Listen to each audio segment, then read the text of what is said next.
Anio alahady fa 7 ny volana aprily 2024 alahady voalohany malaraka ny Paska. Ny lohahevitra izay mbola iainantsika amin'ny fitezam-panahy dia ny hoe vavolombelon'ny fitsanganan'ny Tompo ny mindro. Ity ihany koa no alahady izay natoka ny fiangonana eto amin'ny FJK Mamparibe Famonjena alahady vokatry ny sampana Dorcas. Ny liturjia etintsika natanterahana ny fampivavahana ao anatin'izao page Facebook ny FJK Mamparibe Famonjena zao dia ny liturjia endriny faharoa. Idera seny voninahitra n'Andriamanitra sika ry havana ka ny salamy fa-740 indiny fa-7 ka hatramin'ny fa-9 no ho tanterahantsika ary aorianan'izany ny hira ao amin'ny firany FFPM laharana fa 270 ny indiny ny voalohany sy ny faharoa tafatsangana tokoa. Aleluia. Ry havana malala ho aminareo anie ny fahasoavan'ny Tompo. Amen. Idera an'Andriamanitra isika. Ianao dia ianao no mpanjakako Andriamanitra ao. Mandidi famonjena ho an'i Jakoba. Ianao no anoseanay ny fahavalonay. Ny anaranao no antsahanay izay mitsangana amely anay.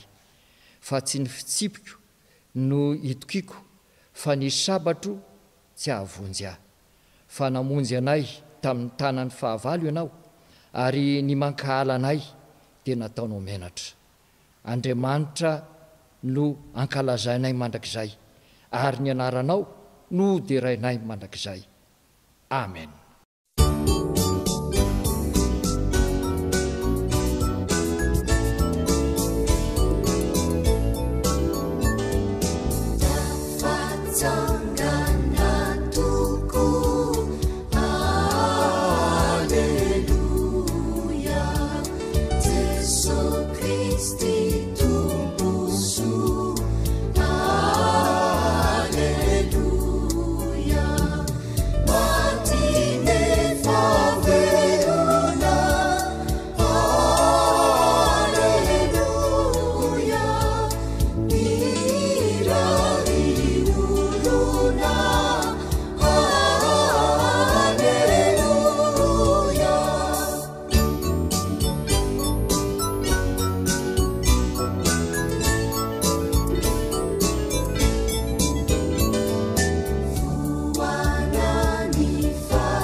Ivavaka isika ry havana. Ry Tompo Andriamanitra io, Andriamanitra be fitiavana sy be indrafo ianao, maro-po sady be famindra-po sy fahamarinana. Ndreto izahay Tompo, midera sy ny voninahitra ny anaranao ary mankalaza anao no ny tombonandro izay natolotra ao anay. Fa na dia eo aza Tompo izao vanim-potoana sarotra sy manahirana izao, mbola ao anatin'ny fioboana ao an-trano ny mpianakavy ny finoana ankehitriny dia mbola nomenao tombonandro izay velona trapamonjena ka afaka mbola miara-miombona amin'ny fanompovavahana tanterahana amin'ny alalan'ny page Facebook ny fiangonana tahaka izao. Tompo, isaoranay ianao izay rehetra nitondrahanao ny fiainanay, isaoranay ianao ny fitehirizanao anay tsy ho isany lasa nodimandry ka tonga mampalahelo ny fiarahamonina fa mbola nomenao tombonandro hiaraka anome voninahitra anao hatrany. Na izany aza Tompo dia tsaronay koa ny fahalemenay sy ny tsy fahatanterahanay izay hitalaonay aminao fatratra ary anehoanay ny fiekenay ny eloka eo anatrehanao ka hifonanay amin'izay rehetra vitanay ka tsy nifanaraka tamin'ny sitraponao.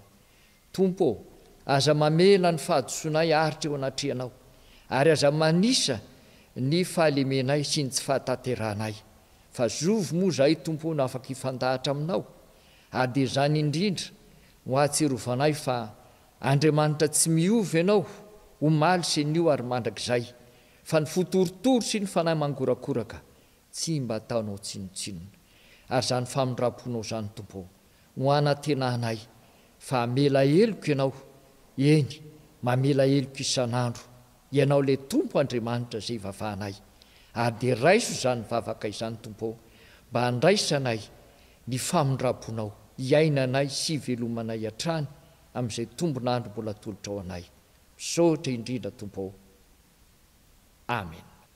Handroso amin'ny fotoanany sekolelady isika faly miarabantsika rehetra amin'ny anaran'ny tompo tonga eo amin'ny fotoanan'ny ankizy sy ny tanora isika izao andeha ary isika hiaraka hivavaka. Ry Jesosy Kristy tomponay eo misaotra anao noho ny fotoana izay omenao anay anio sokafy ary amin'ny fonay mba handraisana ny afatra tianao ambara aminay dia mitenena Jesosy malalo fa vonina hiaino anao izahay ary ao ka ho tanteraka aminay araka ny teninao. Amen. Sokafy ny baibolinareo ao amin'ny filazantsara araka amin'ny Matio toko 5 andininy 14 tapany A. Matio toko 5 andininy 14 tapany A. Rehefa hitanareo zany dia andeha ho vakitsika amin'ny anaran'ny tompo. Ianareo no fahazavany zao tontolo zao. Averintsika hoe ianareo no fahazavany zao tontolo zao.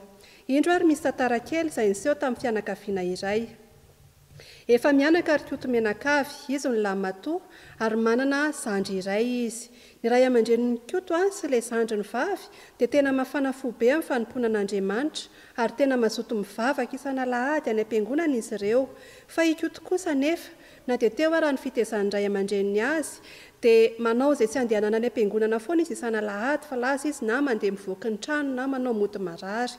Dia efa hitan'ny dada sy mamany zany dia tsy kivy anefa izy ireo fa netiny ambavaka foana ikoto mba hiverenany amin'Andriamanitra indray andro any. Indray aralahady ary dia nanaiky tsy sazoka ihany ikoto fa andeha hivavaka iaraka amin'izy telo mianaka. Dia rehefa tonga tany am-piangonana nefa izy dia tsy mifantoka akory tamin'ny fanompom-pivavahana. Tsisy ninina heniny izay tao fa variana nandinika amin'ny fiangonana izy. Nijereny tsara daholo ny fanaka rehetra sy ny manodidididina azy teo dia tsy karitra koto ara fa misy eo ampola lehibe anankiefatra tsara tarehibe mihitsy tery amin'ny plafond amin'ny fiangonana tery fa ny telo ihany no nirehatra ary ny ray maty. Dia lasa saina teo izy hoe maninona koa raha tsisy manamboatra ilay ampola ray io nefa tsara tarehibe lasa ratsy tarehibe ilay plafond. Dia ampola ray koa ve dia tsisy mahay manamboatra fa avela eo. Dia izay ny tadidiny koto nandritra ny fanompom-pivavahana rehetra. Tsisy nininona nentiny tany an-trano tsy voarainy ny afatra sy ny tamin'ny toriteny. No ny tonga tany an-trano izy ara dia feo am-pandriana dia tonga tampoka tao an-tsainy ihany hoe ilay ampola anankiray tsy nandeha. Fa ny tena tonga saina azy dia nampitahainy tamin'ny fiainan'izy efa mianaka tampoka teo ilay ampola tany am-piangonana ka ilay ampola telo nirehatra dia hidada sy neny ary zandry vavy. Fa ilay ampola ray maty kosa nefa dia tsy nisy fahazavana, tsisy fiainana, tsisy hafanana ary maty teo anatrehan'Andriamanitra ary tonga saina izy fa izy ka ilay ampola maty. Dia rehefa tonga saina teo izy dia nahatsiaro tena izy hoe nanalavitra an'Andriamanitra dia lasa izy mivavaka dia mifona tamin'Andriamanitra. Dia nanomboka teo ara dia niraisiny koto Jesosy dia nataony tao am-pony dia nirehatra teo koa ny jirony. Dia ozy izy nanomboka teo hoe manomboka izao dia jiro 4 no mirehatra ato an-trano. Mamaly vavaka Andriamanitra ny valo mivavaka nataon'ireo ray aman-dreniny koto fa niverina tamin'Andriamanitra ity zanany. Faharoa inona ary ny atao mba hampirehitra ny jirontsika. Mila miaiky ny fahotantsika isika ohatra ny nataony koto mifona sy mibebaka ary rehefa mibebaka isika dia raisitsika amin'izay Jesosy Kristy dia atao ao am-pontsika dia izy no mitarika amin'ny fiainantsika avy eo. Rehefa ataontsika ao am-pontsika Jesosy Kristy dia mirehatra ny jirontsika toy ny nataony koto dia lasa manana ireo toetra tsara avy amin'Andriamanitra isika. Lasa mamirapiratra ho an'ny hafa ihany koa isika ny amin'izay alehantsika rehetra eny, lasa modely, lasa mitarika ny hafa anao tsara ohatra antsika dia izay ilay hoe mizara fahazavana ho an'ny hafa. Tsarovy mandrakariva ary fa mamaly vavaka Andriamanitra, mivavaha mandrakariva dia tsy ilay jiro maty intsony ny ao anatrehany. Faharoa aoka hirehatra mandrakariva ny jirontsika, mibeba dia raisa ao am-pontsika Jesosy Kristy hitarika amin'ny fiainantsika. Fahatelo mazava ny tenantsika, mamirapiratra ao an'Andriamanitra isika, mamirapiratra amin'ny manodidina antsika ary tonga fahazavan'izao tontolo izao. Dia ho tanteraka amintsika ilay teny ny soratra masina araka ny Matio 5:5-7 tapany A amin'ny anaran'ny Tompo manao hoe ianareo no fahazavan'izao tontolo izao, izao sy ianao izany no fahazavan'izao tontolo izao. Ndeha ataontsika hira vavaka ny hira 570 ao amin'ny firana FFPM andininy 9. Dia ho an'Andriamanitra irery ny voninahitra. Amen.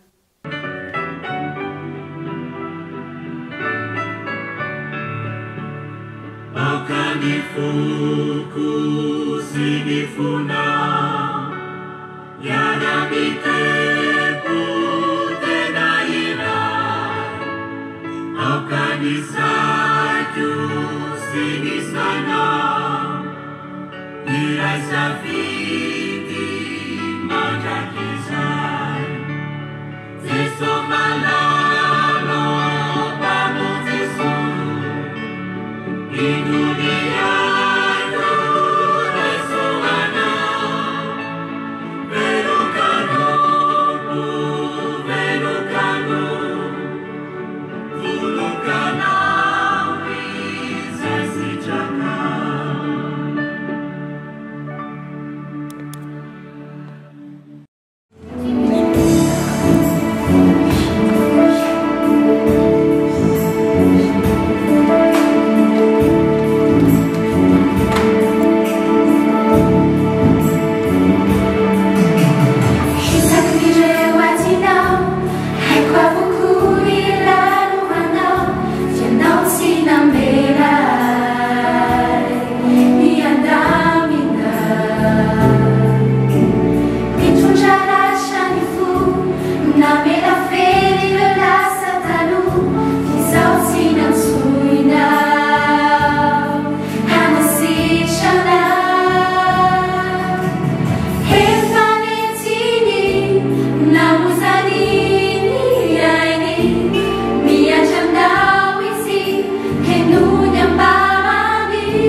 androso amin'ny fankalazana ny tenin'Andriamanitra isika dia nivavaka milohan'ny soratra masina sy ny tenin'Andriamanitra izay hovakin'ny mpanompony izay solotena avy eo amin'ny sampana Dorkasy.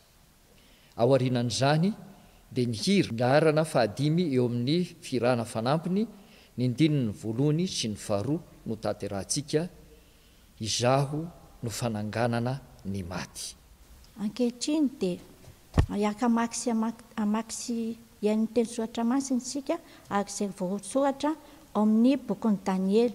Daniela tokony faharoa ambin'ny folo andiny voalohany ka hatramin'ny fahatelo. Ary dia toy izantsika ao amin'ny filazantsara soratan'ny Lioka toko fahaefatra amby roapolo andiny fahaefatra amby efapolo ka hatramin'ny fahasivy amby efapolo. Ary ao amin'ny asan'ny apôstôly toko faharoa andiny fahasivy amby roapolo ka hatramin'ny fahaenina amby telopolo. Daniela toko faharoa ambin'ny folo andiny voalohany ka hatramin'ny fahatelo. Lioka toko fahaefatra amby roapolo andiny fahaefatra amby efapolo ka hatramin'ny fahasivy amby efapolo. Ary eo amin'ny asan'ny apôstôly toko faharoa andiny fahasivy amby roapolo ka hatramin'ny fahaenina amby telopolo. Milohan'izany dia hiaraka vavaka isika. Sotranao izahay ry Tompo Andriamanitra eo fa mbola nomenao izao fotoana izao mba hahafahanay mihaino teninao amin'ny alalan'ny soratra masina. Ankehitriny izahay Tompo dia misaotra anao izahay amin'izany teninao izany satria vatso amin'ny fanahinay izany ary indrindra koa mampitombo ny finoanay. Ankehitriny izahay raha maky ny teninao sy hihaino izany izay hafatra entin'ny mpanomponao, ainganery Tompo mba fenoy fanahy masonao izahay mba hatakaranay izay tena sitraponao marina izay tianao ambara aminay. Amin'ny anaran'i Jesosy Kristy zanakao nanaovanay izany vavaka izany. Amen. Amin'ny anaran'ny Tompo Daniela. Ary amin'izany andro izany dia hitsangana Mikaela andrian-dehibe izay mitsangana hiaro ny zanaky ny firenenao.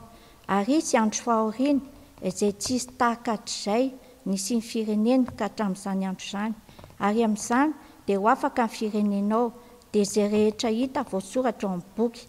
Amaro amin'izay matory ny vovoky ny tany no hifo, ary ny sasany ho an'ny fiainana mandrakizay, ary ny sasany ho amin'ny henatra sy ny latsa mandrakizay. Ary izay endry dia mirapiratra toy ny famirapiratry ny lanitra, ary izay mamerina ny maro ho amin'ny famarinana dia ho tahaka ny kintana mandrakizay doria. Lioka. Dia hoy izy taminy, izao ny teniko izay nolazaiko taminareo, fo mbola atao aminareo ao, fa tsy maintsy tanteraka izay rehetra nanoratana teo amin'ny lalàn'i Mose sy ny mpaminany ary ny salamo. Dia nanokatra ny sain'ireo izy alalan'ny soratra masina. Ary hoy izy taminy, izany voasoratra fa Kristy hiaritra ka hitsangana ny maty amin'ny andro fahatelo. Ary mba ho toriana amin'ny anaran'ny fibebahana sy famelan-keloka amin'ny firenena rehetra manomboka eto Jerosalema. Ary ianareo ny vavonimbelona izany. Ary indro izao mampitondra ny teny fikasany raiko ho anareo fa mitoera amin'ny tanàna mandra-panafiana anareo amin'ny hery sy avy amin'ny avo. Asan'ny apôstôly. Ry rahalahy, ao koa mba ilaza aminareo marimariny amin'ny Davida patriarka fa efa maty izy ka nalevina koa, ary ny fasany eto amintsika mandraka androany. Ary satria mpaminany izy ka nahalala fa Andriamanitra efa nanao fianianana tamina fa izay teraka ny kibo no hipetraka eo amin'ny seza fiandrianana. Koa nahita raha teo izy dia nilaza fitsanganan Kristy fa tsy nahafoy ho amin'ny fiainatsita izy, ary nofiny tsy tratry ny loha. Izany Jesosy izany dia efa hanatsangan'Andriamanitra ary vavonimbelona izany izay rehetra. Ary efa nasandratry ny tanana kavan'Andriamanitra izy ary nandray tamin'ny ray ny fanahy masina izay nokasainy. Dia efa nampilatsaka izao hitanareo sy renareo izao izy, fa tsy Davida niakatra tany an-danitra, fa hoy izy, Jehovah nilaza tamin'ny tomboko hoe, mipetraha eo tanako ankavanana, ambara-panaoko ny fahavalonao ho fitoeran'ny tongotrao. Koa aoko ho fantatry ny taranak'Israely rehetra marimarina fa iny Jesosy nombonareo tamin'ny asojaliana iny dia efa nataon'Andriamanitra ho Tompo sy Kristy. Amen. ray masonao manamasinana fahamarinana teninao fahamarinana amen.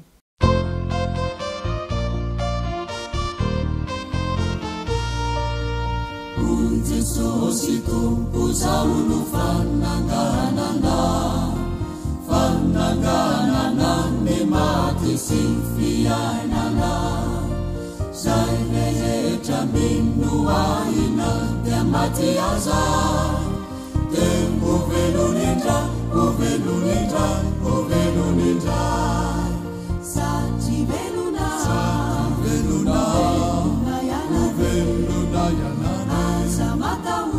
Samatahuta, ovelonindra, fa ovelonindra.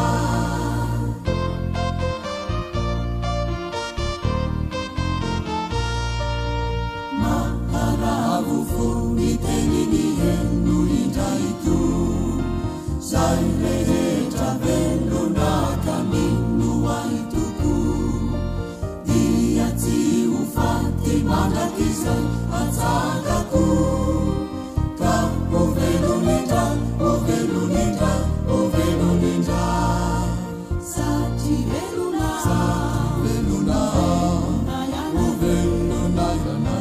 Samatahuta, ovelonindra.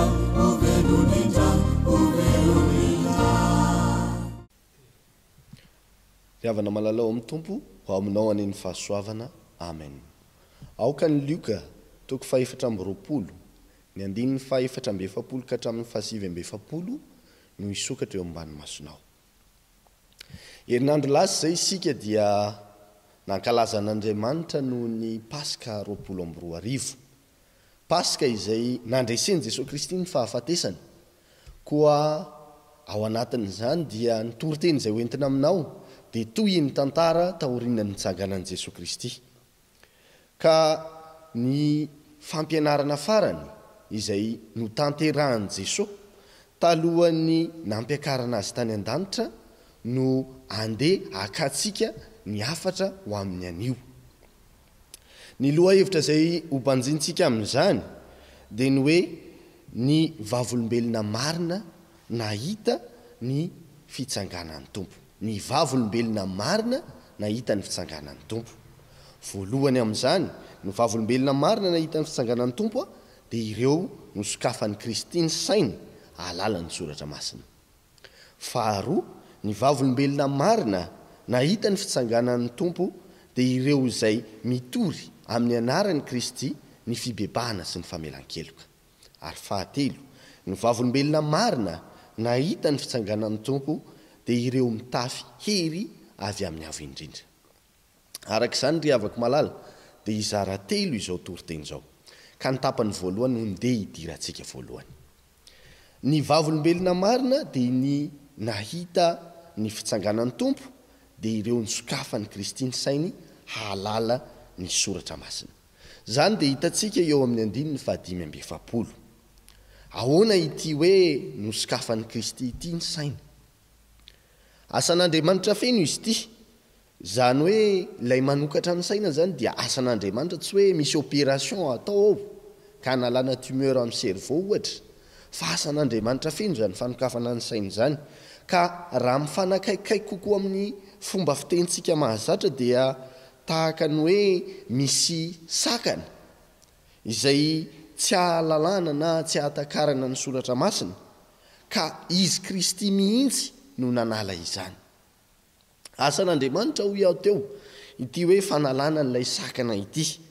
Koa eto zany Kristy amin'ny alalan'izany hoe fanalany an'izany sakana tsy ahatakarana ny soratra masina izany, tsy ahafantarana marina ny momba ny soratra masina izany, dia tahaka ny manome fahefana an'ireto mpianatra mba ahatakarana ny voambara ny soratra masina dia ilay 4:7 zany. Ary hoy izy taminy, izao ny voasoratra, fa Kristy hiaritra ka hitsangana amin'ny maty amin'ny andro fahatelo, ary ny 7:7, ary mba hotoriana amin'ny anarany ny fibebahana sy ny famelan-keloka amin'ny firenena rehetra manomboka eto Jerosalema. inona ny tiana ambara amin'izany ry havako malala nosokafan'i jesosy ny sain'reto mpianatra reto talohan'ny izao fotoana izao dia mbola tsy fantatra reto mpianatra reto ny akadirany zany atao hoe famonjeny Kristy zany koa amin'izany dia eto zany Jesosy Kristy dia mamahy amin'ny alalan'ny fanalany an'izay sakan'izay zay le hoe manokatra ny sainy reto mpianatra reto Jesosy Kristy alala izay voambara momba azy dia ny voambaran'ny Mosesy ny voambaran'ny mpaminany ary ny voambaran'ny soratra momba izany Kristy izany dia ilay nofitian'ny Jesosy ny momba azy teo dia ny hoe Kristy dia hiaritra ka hitsangana amin'ny maty amin'ny andro fahatelo ary mba hotoriana amin'ny anaran'ny fibebahana sy ny famelan-keloka amin'ny firenena rehetra koa amin'izany dia ndeha ho jerentsika ihany koa ny hoe ohatry ny ahonja ny mahalala ny soratra masina izany isika eto amparibe famonjena dia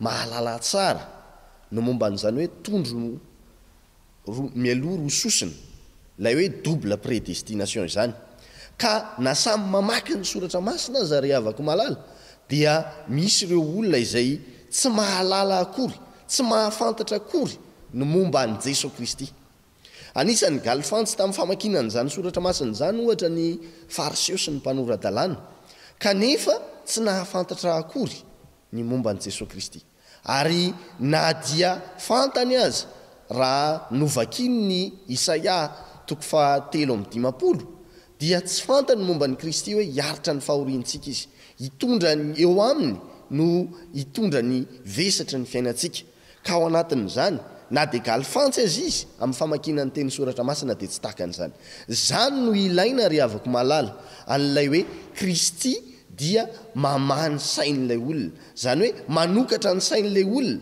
mba hatakarany ny soratra masina koa ilay mahalala zany eto dia tsy mijanona fotsiny amin'ilay hoe connaissance na ilay fahafantarana ny soratra masina tsy mijanona fotsiny amin'ilay hoe haitsenjery ny soratra masina fa miditra lalandalana kokoa ka ilay mahalala dia voalohany dia mahalala tsara ny tondrony ny soratra masina mahalala tsara ny tondrony ny soratra masina iza moa ny tondrony ny soratra masina tsy iza fa i Jesosy Kristy zany faharoa indry ka manaraka tsara ny voalazan'ny soratra masina indry ka manaraka tsara ny voalazan'ny soratra masina ity hoe indry ka manaraka tsara ny voalazan'ny soratra masina ity ry havako malala dia tsy inona tsy akory fa ny indry ka manahaka ny Kristy i Paoly moa no milaza an'izany amin'ny anahafantsika ny Kristy fa ny fahatelo mbola mahakasika an'izany hoe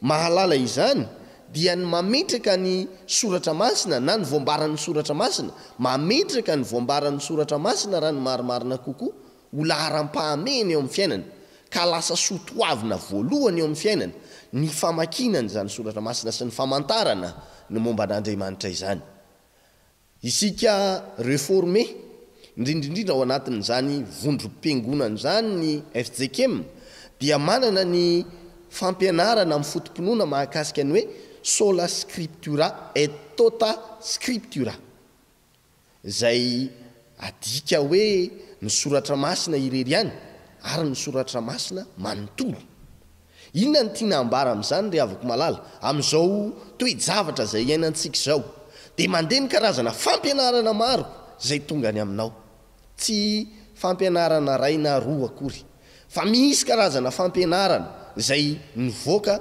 tamin'ireny tambajotra serasera maro samihafa reny hitantsika vao tsy ela tsy akory reny karazana teny fanentanana izay tsy fantatra akory zay tena ny avian'ilay izy kanefa mahatonga atsika kristianina iororo ary lasa manaraka ho azy ny fanaon'izao tontolo zao inona ny tiana ambara amin'izany ry havako mila miverina isika amin'ny fahafantarana ny soratra masina mila miverina isika amin'ilay hoe Jesosy Kristy no efa nahatonga ny saintsika hisokatra ka hafantarantsika ny voambarany soratra masina dia izay no hidira amin'ilay fotom-pampianarana manambara n'ilay hoe sola scriptura et tota scriptura zany hoe ny fahalalana ny soratra masina dia tsy voatery ho idinao amina sehatra anankiray na amina boky iray ao anatin'ny baiboly fa tokony hojerenao amin'ny lafiny rehetra mba hatakaranao marina izay fotom-pinoana tokony ho ambara izay fotom-pinoana tokony hijoroana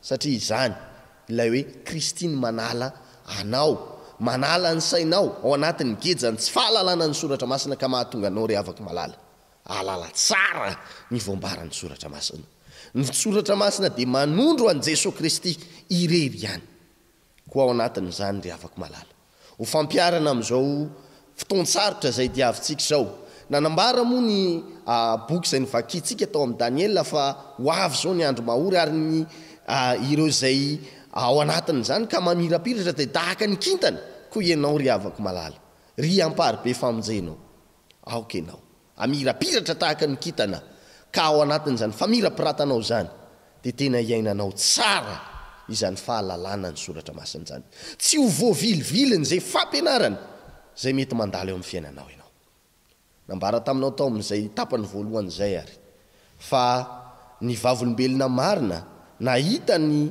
fitsanganan'ny tompo dia izay efa no hazavain'ny Kristy ny saina izay efa novoan'ny Kristy ny saina koa ny fanontaniako aminao dia izao move efa miainanao zany hoe tena Kristy marina nanazava ny sainao raha toka mbola tsy tody amin'izany ianao ry afaka malala dia mangataka anao mivavaha mafy mangataha amin'ny Kristy ianao mba hahafahany miasa eo amin'ny fiainanao ka hanokatra ny sainao ahalalanao marina izay voambarany soratra masina ny faharoa ry afaka malala dia ny hoe ny vavolombelona marina nahita ny fitsanganan'ny tompo dia ireo izay mitory amin'ny anaran'i Kristy ny fibebahana sy ny famelan-keloka ny vavolombelona marina nahita ny fitsanganan'ny tompo dia ireo mitory amin'ny anaran'i Kristy ny fibebahana sy ny famelan-keloka arak'izay hitantsika eo amin'ny 7:7 zany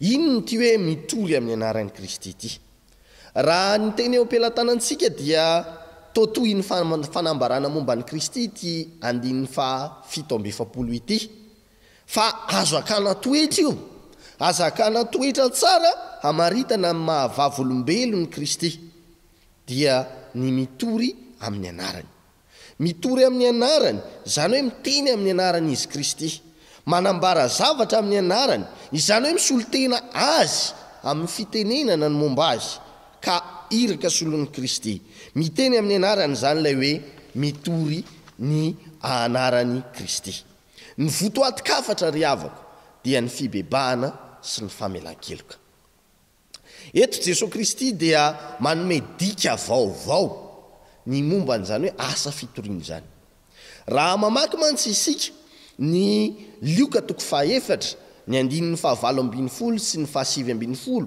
izay amerenan'i Jesosy Kristy ny fanambarany ny amin'ny Isaia mpaminany ny bokin'ny Isaia 2:20 ny 1 sy ny 2 izay nitorian'i Jesosy Kristy fanafahana ho an'ny geja dia eto Jesosy Kristy dia manome dika vaovao ny asa fitoriana ho an'reto mpianany reto dia nitory amin'ny anarany izy Kristy amin'ny anarany izy Kristy ny fibebahana sy ny famelan-keloka koa ahoana ny anaovana izany hoe hitory amin'ny anaran'i Kristy ny fibebahana sy ny famelan-keloka izany dia izao mandalo sady miainga eo amin'izy Kristy ny asa rehetra izay tanterahana mandalo sady miainga eo aminy ny ho azy ary miaraka amin'ny Kristy ny asa izay tanterahana dia ny fibebahana zany ary ny famelan-keloka ny fibebahana dia ambara tamintsika tamin'ny loahevitra tany aloha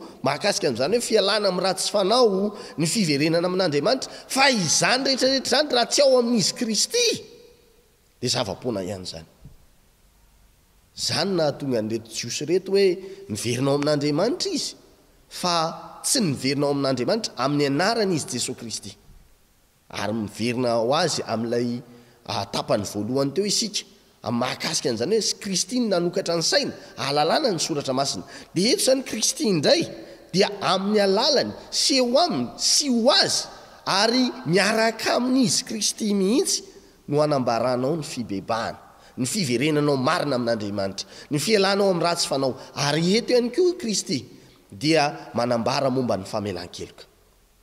Ny famelan-keloka ry havako malala dia anisan'ny voambolana kristianina zany famelan-keloka zany. Maro ireo Andriamanitra ivavahany fivavahana hafa, fa ny Andriamantsika no Andriamanitra mamela heloka. Koa raha te azo famelan-keloka dia amin'ny anarany izy Jesosy Kristy no tokony hakana izany famelan-keloka izany.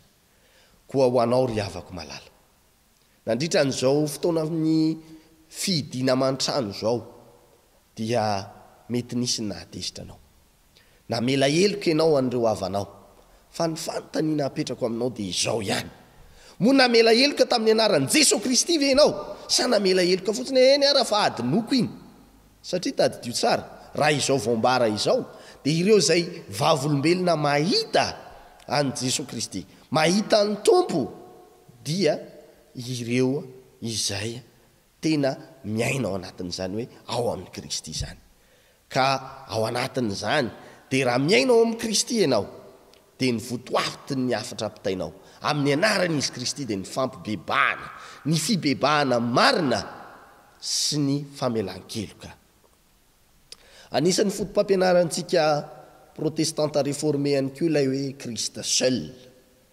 Koa ninina tanterahanao ry havako, ninina ataonao, ninina asa fitoriana ataonao, ninina izay karazana zavatra rehetra ataonao, dia aoka hifantoka amin'izany ihany, ao amin'i Jesosy ihany, ao amin'i Jesosy ihany, ao amin'izy Kristy ihany no aoka hifantoka, satria izy ny loharano iaingana. Izy ihany koa ilay fitaovana entina anaovana ilay asa, izy ihany koa azy ihany koa ny anaovana izany asa izany. Koa nambara taminao ary fa ny vavolombelona maharina nahita ny fitsanganan'ny Tompo dia arak'izay voambara rehetra izay dia ny mikasika an'ireo mitory amin'ny anaran'i Kristy, ny fibebahana sy ny famelan-keloka. Move manao izany ianao ry havako malala, move manatanteraka izany ianao, ary jereo tsara ihany koa fa miverina hatrany amina fotom-pampianarana maro samihafa. Misy fanentanana maro samihafa izay tonga any amintsika. Moa manentana antsika ho amin'ny fibebahana ve zany? Moa manentana antsika ho amin'izany famelan-keloka ao amin'ny Kristy ve zany zavatra entsika izany? Sa to mitarika antsika ho amin'ny zava-poana, to teny ry havako malala izay entina hanentanana fotsiny, fa tsy miditra amin'izany hoe manambara amin'ny anaran'i Kristy ny amin'izany hoe fibebahana marina, ny amin'izany tena famelan-keloka. Ny tapany fahatelo ry havako malala dia ny amin'ny hoe ny vavolombelona marina nahita ny fitsanganan'ny Tompo dia ireo izay mitafy hery avy amin'ny avo indrindra. Ny vavolombelona marina nahita ny fitsanganan'ny Tompo dia ireo mitafy hery avy amin'ny avo indrindra. Anisan'ny voambolana sarotra hazavaina ity hoe mitafy hery ity raha tsy ao amin'ny tontolo kristianina irery ihany. Satria ry havako malala, zany hoe hery zany raha ny tena marina any amin'ny fomba fijerin'ireo fivavahana hafa, tahaka ny akaiky antsika zao ohatra ny hindoisme miresaka momba ny karma, ao ihany koa ny bouddhisme izay miresaka ny chakra, dia hery anaty zany. Zany hoe ao anatinao ao zany no miainga ilay hery. Fa eto anefa Jesosy Kristy dia manambara fa hatafy ny hery, arak'izay voambara eo amin'ny 9:7 zany. Ary indro izao mampitondra teny fikasany raika ho anareo, fa mitoery eto an-tanàna mandra-panafinanareo amin'ny hery avy amin'ny avo indrindra, mandra-panafinanareo amin'ny hery avy amin'ny avo indrindra. Inona ny tiana ambara amin'izany ry havako? Atafy tahaka ny akanjo zany dia asalotra atsika, zany hoe tena ao anatin'ilay fitafiana tanteraka no anaovantsika n'izay asa mety hampanaovan'izy Tompo. Koa eto zany Jesosy Kristy raha miresaka mahakasika an'ity hoe atafy ny fanahy masina, na atafy arak'izay voasoratra eto hoe atafy ny hery avy amin'ny avo indrindra, tsy iza izany fa ilay fanahy masina, dia midika fa rakofa ny fanahy masina isika ka miasa, fa ny fanahy masina dia miasa feny ao aminao ka mahatonga anao anana hery hiasana ho azy andriamanitra. Ny tiana ambara amin'izany de avako malala de zao. Raha tsy atafy ianao ny fanahy masina, tsisy nininna vitanao ary tsisy nininna izay mety ho vitanao ho an'Andriamanitra. Fa miainga amin'ny fanahy masina rery ihany izay atafy ianao zany. Zany hoe eto Andriamanitra de izy Andriamanitra mihitsy no manome ny fanahy masina ho an'ireto mpianatra ireto. Misy moa ny manambara fa talohan'izao Jesosy Kristy dia efa nanao batisa azy ireo tamin'ny alalan'ny fanahy masina. Zany no hevitry ny mpandinika sasany. Fa anisany hitantsika eto dia ny fahatongavan'ny fanahy masina dia tamin'ny andron'ny Pentekoste zany. Koa io fanafiana ny fanahy masina io zay asan'Andriamanitra feno, asan'Andriamanitra feno dia ho azontsika sitrahana satria mandray azy amin'ny finoana isika. Koa ahoana ny momban'izany hoe hery tafiana izany? Tsy hery kely izy ity na hoe hery zarara misy, fa hery avy amin'ny avo indrindra, zany hoe ilay hery faratapony no nomena anao, no nomena ireto mpianatra reto ka mahatonga azy ireo hiasa ho an'Andriamanitra. Ao anatin'izany ry avako malala dia marina tsara mihitsy ny filazana fa ny vavolombelona marina nahita ny fitsanganan'ny Tompo dia mitafy hery avy amin'izy avo indrindra, ka izany dia ilazana ny olona hitoeran'ny fanahy masina, ny olona izay hipetrahan'ny fanahy masina, izay miasa miaraka amin'ny fiasan'ny fanahy masina. Ka ilay fanahy masina zay ao anatiny no manosika ny olona mba hiroso, no manosika ny olona mba hiasa ho an'Andriamanitra. Tsy no ny heriny na ny tanjany na ny habeny saina no avy tany miasa ho an'Andriamanitra, fa no izy fanahy masina. Zany no mampitohy an'ireto fizarana telo tao anatin'izao toriteny zao ireto. Ny asan'ny fanahy masina no mahatonga antsika hisokatra ny saitsika, afantarantsika no momba anazy Kristy. Ny asan'ny fanahy masina no mahatonga antsika hampibebaka sy hibebaka, hamela heloka sy hampamela heloka ny hafa. Zany no asan'ny fanahy masina. Lehibe zany ry avako malala. Mampisaintsainy zany ny amin'ny hoe move ny fanahy masina efa ao anatinao. Ao anatin'izany no hisariako ny sainao ry havako malala. Ny angataka ny fanahy masina. Ny angataka ny fanahy masina raha mbola tsy ao anatinao izy. Tsotra ny zany ry havako hoe dia mila manaiky ianao ny asa mpamonjeny Jesosy Kristy. Mila manaiky ianao ny asa mpamonjeny Jesosy Kristy. Mila mangataka ny fanahy masina ianao hitoetra ao anatinao ary hampiainanao an'izany hoe miaraka amin'ny Jesosy Kristy zany. Koa manentana anao aho eto am-pamaranana izao toriteny izao ny amin'ny hoe ny vavolombelona marina nahita amin'ny fitsanganan'ny Tompo dia ireo ny sokafan'ny Kristy ny saina. Misokatra ve ny sainao? Raha toka tsy misokatra, sokafo amin'izy Kristy, angatao amin'izay. Ireo zay mitoriny amin'ny anaran'ny Kristy ny fibebana sy ny famelan-keloka dia ireo zay voalaza fa vavolombelona marina nahita ny fitsanganan'ny Tompo. Move amin'ny anaran'i Jesosy Kristy tokoa no entinao mampibebaka sy mamela heloka. Ary farany tao anatin'izao toriteny izao dia ny vavolombelona marina nahita ny fitsanganan'ny Tompo dia ireo zay mitafy hery avy amin'ny avo indrindra. Tafianao ve ny hery avy amin'ny avo indrindra? Zany no entiko ampisainanao ry havako malala ny amin'ny fiainako avinao. Aoka hiainao amin'ny Kristy ianao. Ao amin'ny Kristy irery ihany. Izy ny manambara fa izy ny lalana, izy ny fahamarinana ary izy ny fiainana. Koa amin'izao fotoan-tsarotra zay dia avintsika izao, andro mahaory dia manentana anao aza miala ao amin'ny Kristy. Fa ho azy irery ihany aneny voninahitra. Ao amintsika kosa ny fiadanany. Amen. Amen.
ivavaka isika ry havana ry tompo Andriamanitra io isoranay ianao fa Andriamanitra tia dia tianay tokoa ary zany fitiavanao zany tompo dia mialoha isan'andro ny fitiavanay ianao faly zay tompo fa na mijanona ty an-trano azy zahay amin'izao fotoana mbola hisiny fioboany zao dia mbola afaka mandre ny teninao amin'ny alalan'izao pejy Facebook ny fiangonan'izao isoranay ianao tompo amin'ny fampianarana zay atolotrao ary nampahafantarinao anay fa misy afatra zay tianao ampitaina ho an'ireo zay nosokafanao Jesosy Kristy ny sainy mba halala ny soratra masina ary dia tsapanay tompo fa miatraika sy mivantana aminay koa zany ho an'ireo zay mitory amin'ny anaranao Kristy ny fibebahana sy ny famelan-keloka dia toy ny manentana anay zany tompo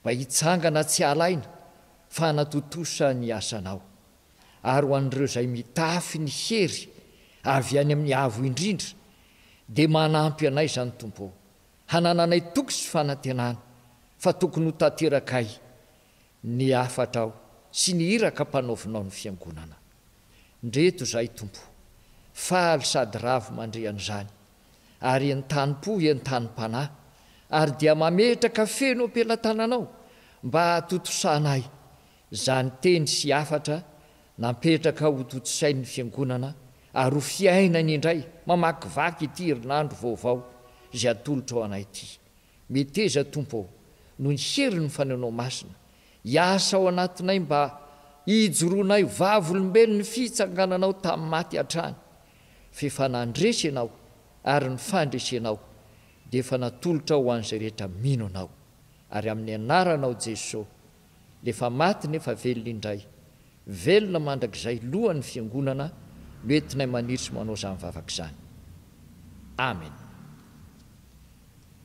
toy izao ry havana no asa vavolombelona fohy ambara sy lazaina amintsika voalohany dia afatra ny afatra dia izao rehefa mivony fiangonana dia nalady fahafiry zany nalady fahafiry dia hanao fanasana masina isika dia iombona latabatra amin'ny tompo zany izao isika dia androso hifampahery ao anatin'izao asa vavolombelon'izao ny salamo fa ny lioka toko fa 8 ny andiny fa 8:30 no raisitsika hoentina hifampaherezana vakiny zany ary atao amin'ny anaran'ny tompo manao hoe modi any any an-trano ianao ka ambarao ny zavatra lehibe nataon'Andriamanitra taminao dia nandeha izy ka nitory eran'ny tanàna zay zavatra lehibe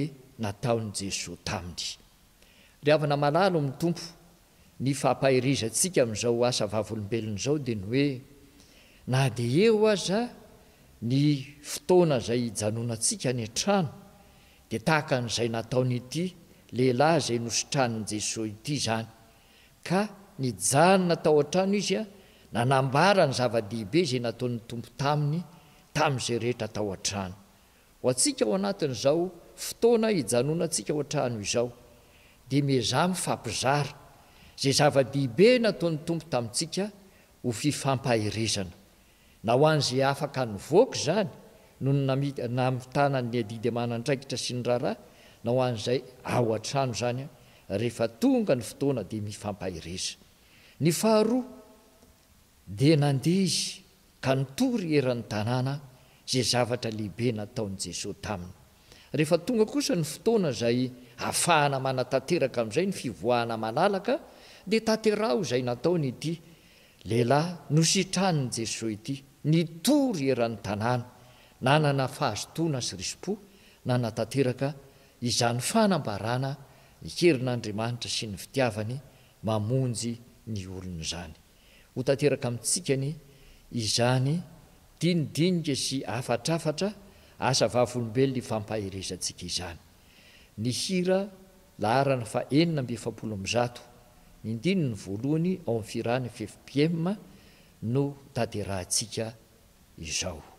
Anao ny dera ry zanaky ny ray.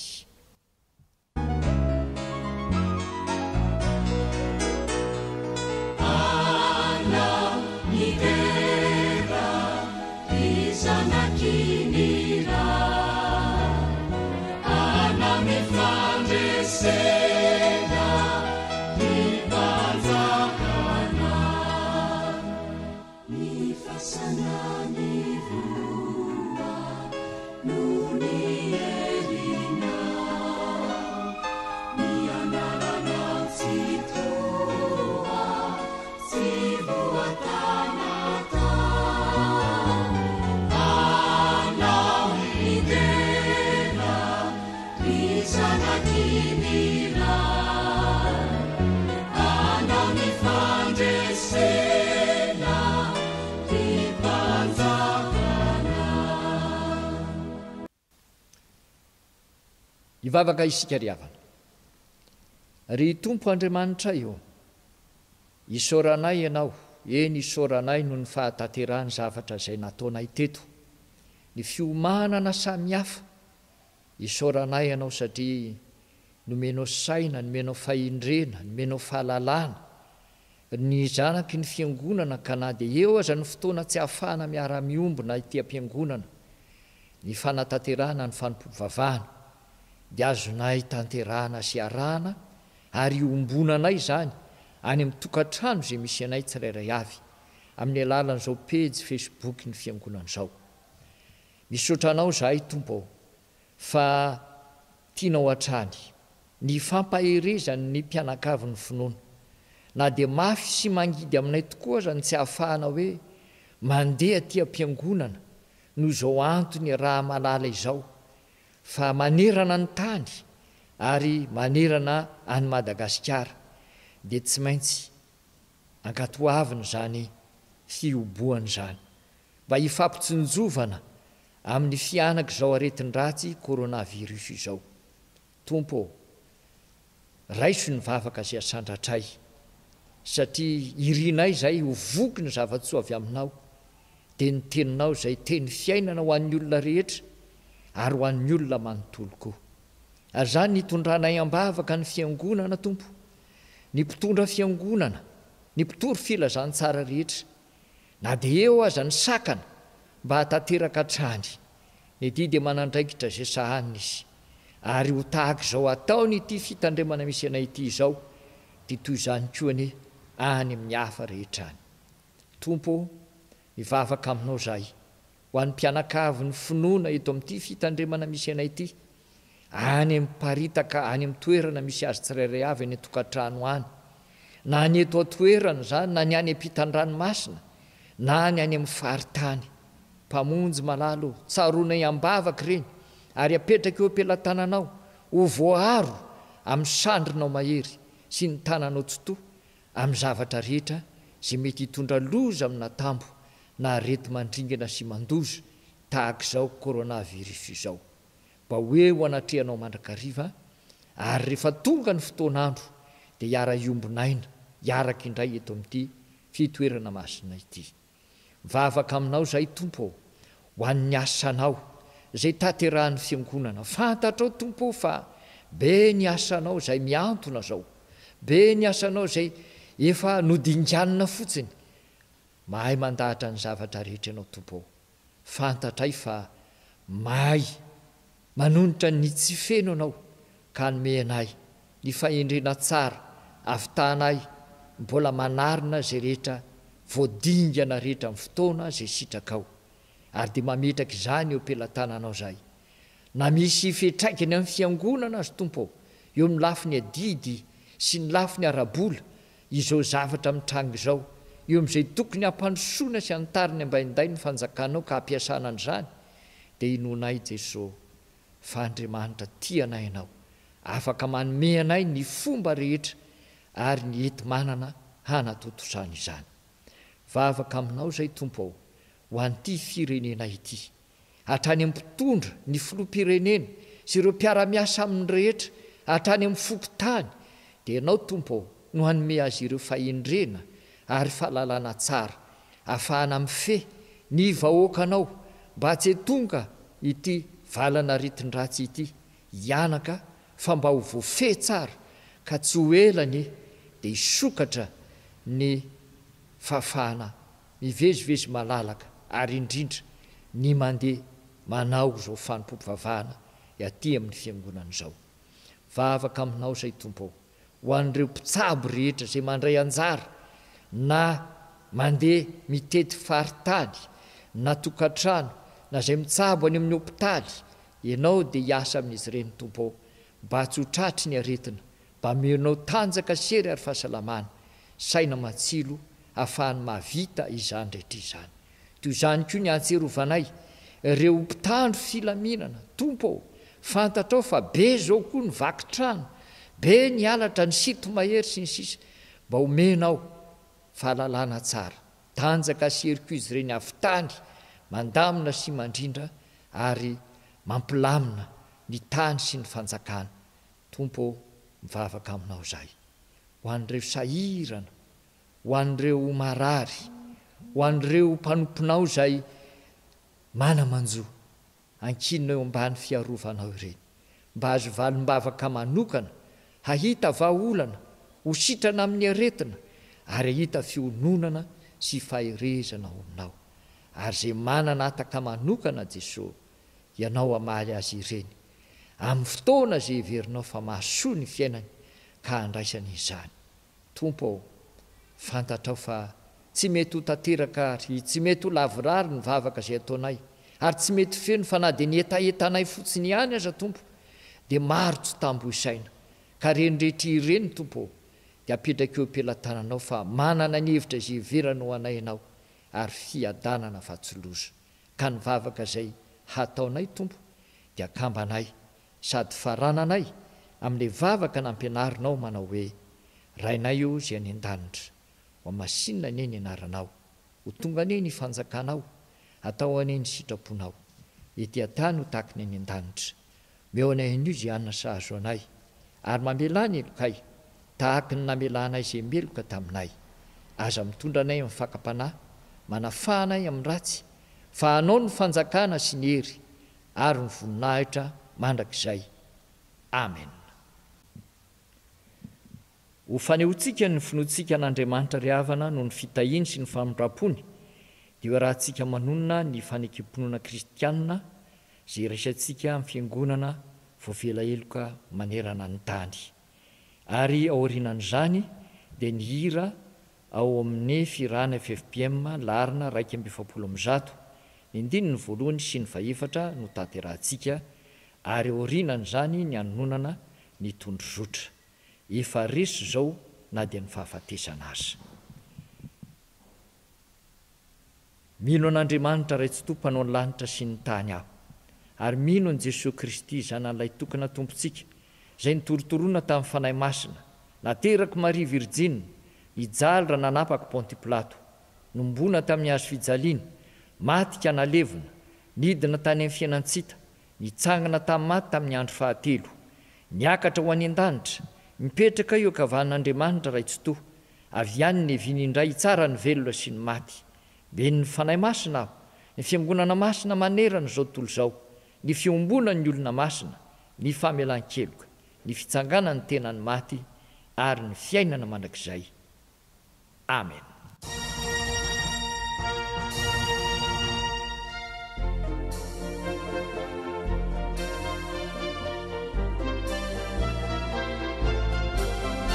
If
marina ny fotoany sika riavana anonona nitondro zotra ny fiangonana isika ary eo arinany tsodrano dia ho taterahana ny hira laharana fa 150 ao amin'ny firana fanampiny.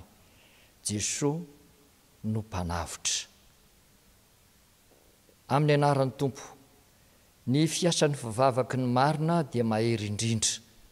Ko amin'ny zavatra rehetra dia asehoany tenanareo ho fianarana ny asa tsara.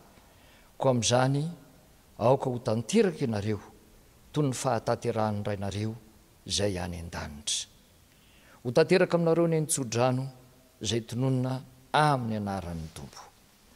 Ary Andriamanitra hatateraka izay rehetra tokony ho anareo araka ny heriny amin'ny voninahitra ao amin'ny Jesosy Kristy mpamonjy antsika. Amen.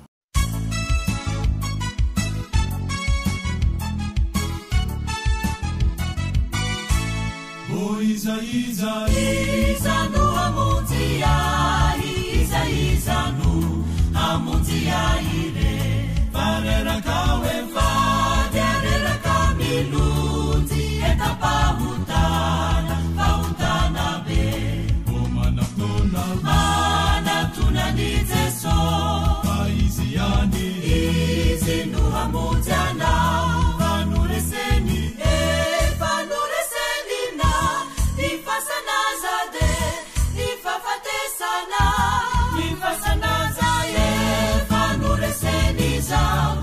Fafatesana, dai favaluna. Mifani aiana, Jesu tupunu, panavujana.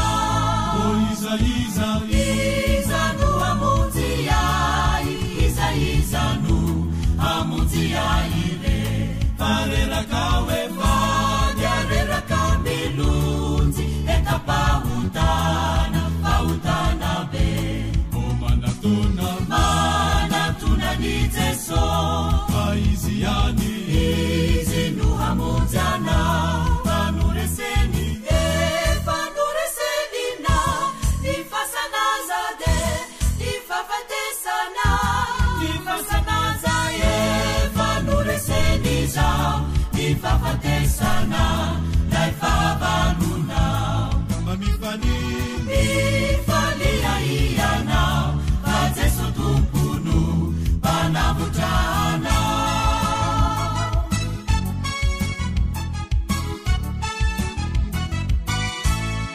Jesu tupunu Jesu situpuo para sureni fuku uanawiza mafamunzena fana vutandeibe si avutanaku nuhe atulucha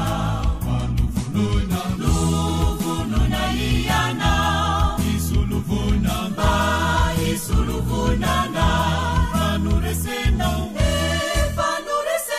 na nifasana zade nifafatesana nifasana zaye panuresena uzao nifafatesana naifabalunai nifanire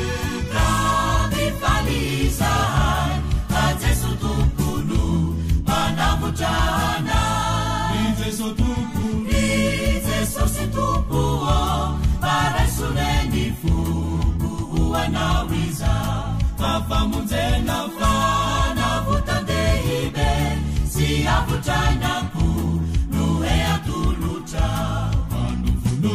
novonona iana isolovoinamba isolovoinana fanoresenao e fanoresenaona ny fasanazade ny fafatesana ny fasanaza e fanoresenao zao ny fafatesana ay favalonay ka mifalizahay fa jeso tompono fanavotrana